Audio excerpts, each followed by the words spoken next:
Hey guys, John here from Bring the SEO. Today's short presentation, I'm going to take a look at how to avoid burnout as an SEO consultant. Now, I should preface this video in saying that this presentation is probably geared more towards freelancers as opposed to agency owners. However, I have seen many agency owners, both medium and large scale, experiencing similar frustrations and problems that I'm about to cover in this presentation. So this is probably valid for anyone that's currently working in the SEO space. Now, of course, when you're just getting started, perhaps you've just quit your job, you're thinking about starting your own agency, getting your own clients, enthusiasm levels and excitement, the excitement around that is typically fairly high. And essentially everything starts out wonderful. And you might be thinking to yourself, okay, this is going to be fantastic. I only need to get a few clients and I'll be making good money. And especially for those of you who have quit your job, let's say, you might be thinking, okay, wow, I can now work my own hours and do whatever I want, whenever I want. And lastly, and this is a mistake that I made and kind of regret it in some ways, I went about telling all of my friends and family how successful it was going to be. However, somehow it all goes wrong, whether this happens within the first 6 months, 12 months, 2 years, whatever that might be. This is fairly typical to what happens for most SEO consultants. They realize that, hey, wait a minute, this is really hard. So the following points I've got here on screen. Firstly, getting clients is really hard and I'm not sure what to do. This is probably one of the biggest frustrations for most SEO consultants is getting clients. And that of course leads to the next point, which is I'm getting low on cash. So I've got no choice but to take on these cheaper jobs. This of course, you're spending all this time chasing leads and trying to find work. You find yourself working 80 hours a week and you don't have anything to show for it. And all of these things combined puts you in a position where you're thinking, okay, so I'm so stressed and exhausted and this is not what I expected. So what causes this? I'm going to cover a couple of points here. I obviously can't go through everything because I understand that, that there are many different reasons and those reasons might vary between certain individuals, but I'm going to cover some of the main reasons that leads most SEO consultants to this place where they find themselves incredibly frustrated and tired. So firstly, you're trying to do everything yourself. And this is especially true for SEO freelancers. So you're trying to do everything on your own, which causes overload and stress. You're doing the sales and marketing, you're doing admin, you're doing outreach, you're doing client calls, you're doing meetings, you're doing content, you're doing all of the technical SEO. You're essentially doing everything. And I know when I first got started, I, again, made the same mistakes and it was absolutely exhausting. Now, of course, when you're working on your own, you don't have the luxury of being able to delegate tasks and project manage and take some of that load off your shoulders. Most SEO consultants find themselves in this situation typically because of the following two reasons. It'll be either or. Firstly, you can't afford to hire anyone because you're not making enough money. And this is definitely true if you're constantly dropping your price or your rates in order to secure work, especially if you're charging down around $300 to $500 a month. You won't have the funds to be able to hire anyone to help you. So that's probably the main cause of this. But secondly, you believe that, and this is without a doubt. I've spoken with a lot of SEO consultants that have this belief that no one else is capable of doing the work as well as them. And of course, this leads back to the original problem of trying to do everything on your own. Okay, next point is you keep saying yes. And this is a huge problem for many SEO consultants in that they, for whatever reason, whether it's they feel obligated or they don't want to dissatisfy or potentially lose out on a project, get into the habit of constantly saying yes, which is my first point. You say yes to anyone for anything, which means every project is different. So you might be working with someone selling bean bags or outdoor furniture for an e-commerce store. You're working with a dentist. You're working with a landscaper. You're working with a roofing company. you've got all of these different projects, all with their own unique set of requirements. And that in itself creates a tremendous amount of noise because you can't implement repeatable processes. And on top of all of this, you have these ad hoc requests. Hey, can you help us with, can you help us redesign our logo? Can you help us with our email? Can you help us, change the design of the footer in our website? And you get pulled in all of these different directions. And if you're not careful and you continue saying yes, then it's going to be 5 minutes here, an hour there, another day here. And, it just gets really messy. Now, my next point here is saying yes incurs service debt, what I call service debt, which compounds over time. And service debt, much like financial debt, is where you just keep borrowing, to the point where you're in so much debt that no matter how hard you work and how much money you make, there's no way you can pay it back. And the same thing applies with service debt. You keep saying yes, 5 minutes here, an hour there, a day there, 2 weeks here. And that service debt compounds over time until you find yourself in a situation where you could be working 100 hours a week, even with a team. And no matter what you do, you can't repay that debt. And that's where clients get really angry because things aren't getting done. And of course, the end result is that you end up buried in work with a lack of time and resources to catch up with anything. Okay, next point, everything is in your head. And you'd be surprised how many SEO consultants I've spoken with that are doing this, even those that are making good money. So the first point is nothing is documented, there's no set processes, and everything is in your head. And again, you'd be surprised. I've spoken with SEO consultants that are actually doing really good money. And I say to them, if you get hit by a bus tomorrow, then this business is going to grind to a halt simply because you're the only one in this business, this team of 5 or 10 or however there may be that knows what to do. The next point here is every time you hire someone, it fails because of poor or inadequate instructions. And this is where, and I've seen this happen, and I've certainly experienced this myself, is because everything's in my head and I jump on a call with someone and say, okay, I want you to do this, this, and this, and this. And there's no documentation or instructions or anything for them to follow. So they take my instructions and reinterpret them into something that's completely different. And that's where you get to a point where you're thinking, okay, that didn't work. I'm not going to bother with that anymore. I'm just going to do things myself because I'm the only one capable of doing them, which revisits my previous point. And lastly, the thought of doing up SOPs or any form of documentation seems like too much hard work. Therefore, you avoid it. And let's face it, it is hard work and it's boring as hell. And most of us put that stuff off. Okay, the next point is poor time management. This is without a doubt a huge problem and one that causes SEO consultants to find themselves incredibly frustrated. So firstly, you keep putting off important tasks because it's too hard or boring. Next point is you waste time dealing with problems instead of being proactive and project managing. And this is where you get into a situation where you're constantly running around with your hair on fire, dealing with problems, and you're spending 90% of your time managing work as opposed to actually doing it. And end result of all of this, of course, is that everything takes twice as long because there's no processes in place. So something that should take 5 minutes ends up taking a whole day. Okay, next point is cash flow is a mess, or perhaps cash flow is non-existent. So as I said a moment ago, you keep undercharging in order to get work, which only continues the problem. And of course, when you do that, there's no money to invest towards the business. And as a result of all of these things, not having any money, you're constantly living week to week in hope of landing a new project. So as you can see, it's nothing but problems. You're stuck doing everything yourself. Clients are all over you and it never seems to end. You've got no processes and systems that makes it literally impossible to work efficiently. Each day you wake up and dread what's waiting in your inbox. And lastly, and I know this to be true because I've experienced this myself, the thoughts of quitting and doing something else is constant. And essentially you end up stuck in a vicious cycle. And I talk about this in the training. You know, you're low on cash, you get desperate for leads, you take on board a less than ideal client, you drop the price to get the job, you then have an insufficient budget to get results, the campaign ends badly, and around and around and around you go. So how the hell do you get out of this cycle?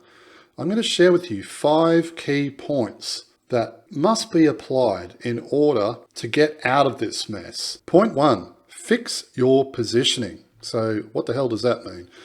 Niche down and tighten up your marketing and outreach efforts. Okay, if you're working as a generalist and you're just running around the internet trying to sell SEO to anyone who wants to say yes, then you're going to be the same as a million other agencies and SEO consultants out there doing the same thing. You're not going to stand out. You're going to be no different from anyone else, and your offer is going to stink. And there's going to be no reason for anyone to have any form of incentive to want to work with you. So you have to figure out, which industry am I going to work in? Why am I going to work in that industry? Does it make sense? Am I going to enjoy it? Does the money make sense? Is there money in this space? All of these things need to be taken into account. But more importantly, and this is my next point here, figure out what an ideal client looks like and focus on only serving them. So again, instead of running around the internet saying yes to anyone for anything, you've got to say, okay, I know, let's say, cosmetic surgeons make good money, and I won't face a great deal of resistance around wanting to charge $5,000 a month. So I'm going to focus all of my efforts just on working in the cosmetic surgery space and targeting cosmetic surgeons. And when you do this, everything changes. You can tighten up your marketing and outreach efforts, and you know exactly who you're speaking to. This is tremendously important. Okay, next point is qualify your leads and be selective about who you work with. I often use the example of when you're wanting to take out car insurance.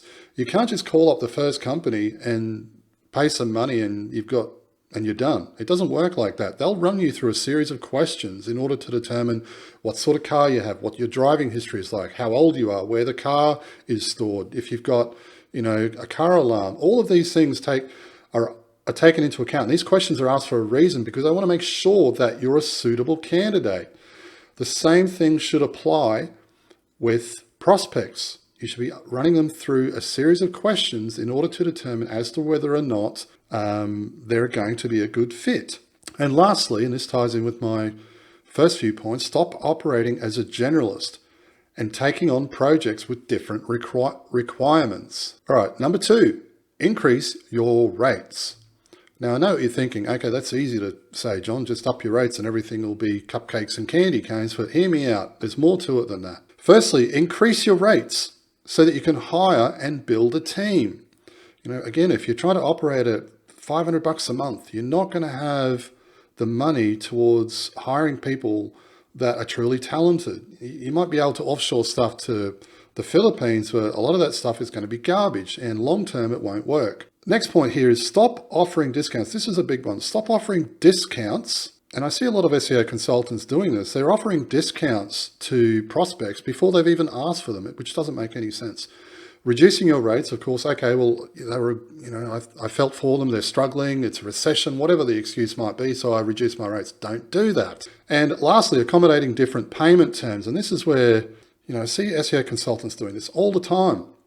They didn't want to pay via credit card. They wanted to pay via PayPal, or they want to pay via internet banking, or they want to use Wise, or they want to use some other obscure payment method. And when you say yes and accommodate to all of these different things, your billing and admin becomes an absolute nightmare. You've got to set your payment terms and you have to enforce them. Next point is never work in arrears. Always get paid first, 100% upfront in advance. I worked with an SEO consultant a number of years ago, and he was $33,000 in arrears. He had the $33,000 owing, simply because, and this kind of touches back on my previous point, he had a bunch of clients who said, we want 60-day payment terms. So $33,000 in arrears, absolute madness. And my last point is work towards having fewer higher paying clients. I can't stress that enough. You don't want 1 million clients paying you $300 a month. You want 20 clients paying you $5,000 a month. Point 3, work on the business, not in it. And I know that sounds like a cliche, but this is tremendously important. For me, SEO consultants, especially freelancers, the ones that I've worked with, I always make the recommendation of dedicating time to work on the business, not in it, right? So dedicate time. Set aside 1 or 2 days a week where you separate yourself from the business, right?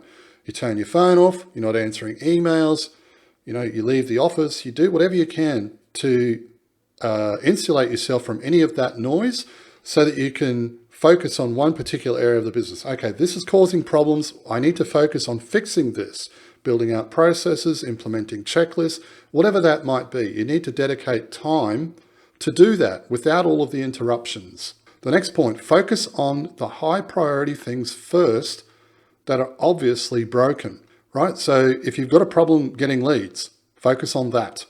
If you've got a problem selling, you can getting leads, but maybe you can't sell and close. These should be considered high priority things. And these are things that you should prioritize first. Next point, put together basic operational guides so that you can hire and delegate tasks. Now, this doesn't mean, and I see SEO consultants doing this all the time. Okay, I've got to do documentation. I've got to build out checklists and SOPs. And they spend 2 weeks putting a document together. And as soon as they hit publish or save, that document is now obsolete. It's redundant because the processes have changed or something needs to be done differently. Don't make that mistake. When I say here, put together basic operational guides, you can use 2 or 3 minute Loom videos and upload them to a staff portal where your staff can actually look at and watch the video and go, okay, I know what to do. Click here, click there, do this, do that. And if something changes, hey, I don't need to spend 2 weeks redoing a huge SOP. I can simply reshoot the video and it takes me 5 minutes. And lastly, get serious about creating processes instead of simply winging every project. And I think when it comes to doing all of these things, right, it can be really overwhelming to think, holy shit, there's so much to do. Because you're thinking about the business in its entirety. The best thing to do is break everything down into compartments, right? So getting leads, maybe outreach, or sales, pre-qualifying, or content, or link building. Break them down into individual assets, right? And spend your time focusing on those elements or those areas of the business only. So you can focus on smaller sections rather than trying to fix the whole business in its entirety, because it's too hard. Point 4, learn to say no. This is a big one, probably one of the most important. Firstly, turn prospects away who are not a good fit. I always say, if you're not turning away a certain percentage of the prospects or leads that come to you, then something's broken. If you're saying yes to everyone, then you've got a huge problem. And this revisits my point around pre-qualifying. Next point is say no to ad hoc requests and anything that's out of scope. Can you redesign our logo? No. Can you help us redesign our website? No. Can you help us with our email newsletter? No. Can you help us migrate our website to a different host? No. Next point, don't allow clients to dictate the way in which you operate. I see this all the time, especially within forums and Facebook groups, where you'll see my client wants, my client is requesting. These are all things that are typically, they don't want us to do link building. They want to do their own content. They don't want to do the sales presentation. All of these things are essentially your client telling you how to run your business. And my last point here, and this revisits point 2, partner with other agencies and refer the work over to them. So as I said just a moment ago, saying no doesn't mean it's the end of the conversation. It shouldn't mean that, hey, sorry, we can't help you, and hanging up the phone. It should be, hey, that's not what we do, but we can refer you over to someone who specializes in that area. They'll be able to take care of you. Okay, my last point here, point 5, change your mindset. Look, mindset is absolutely critical in business. But my first point here is stop blaming everyone else and accept that it's your fault. If it's your business, then who else's fault is it going to be? No one's, it's yours. So you need to stop for a moment and say, okay, well, I've created this mess. It's my fault, and I need to figure out how to fix it. Next point is understand that you need to change first. And this was my point just a moment ago. You need to change first before the business can change. If you're constantly saying, oh, it's his fault or it's her fault or it wasn't supposed to go that way and there's nothing I can do about it or it's too hard, then of course, nothing's going to change. If you keep doing what you've always done, you'll continue to get what you've always gotten. And lastly, invest in training or mentoring so you can save time and money and fast track your process. This is one of my biggest regrets It can be real easy to think, okay, I've got to try and figure this out on my own. And I soon learned that time is more expensive than money. What is the next 2 years or 5 years or 10 years worth to you? Do you really want to waste all of that time when you could simply put down some money and learn from someone and fast track that learning process? It makes sense. And this is, again, one of the biggest regrets that I had. And I can't stress this enough. If you're in a mess and you've got all of these problems and you're trying to get out and make your agency work, then you've got to invest in some form of training or mentorship. Hey, if you've enjoyed this video and you'd like to learn more, head over to bringtheseo.com. We provide business development training for SEO consultants wanting to improve their processes, increase profits, and scale to $100,000 a month or more without all the stress and overwhelm.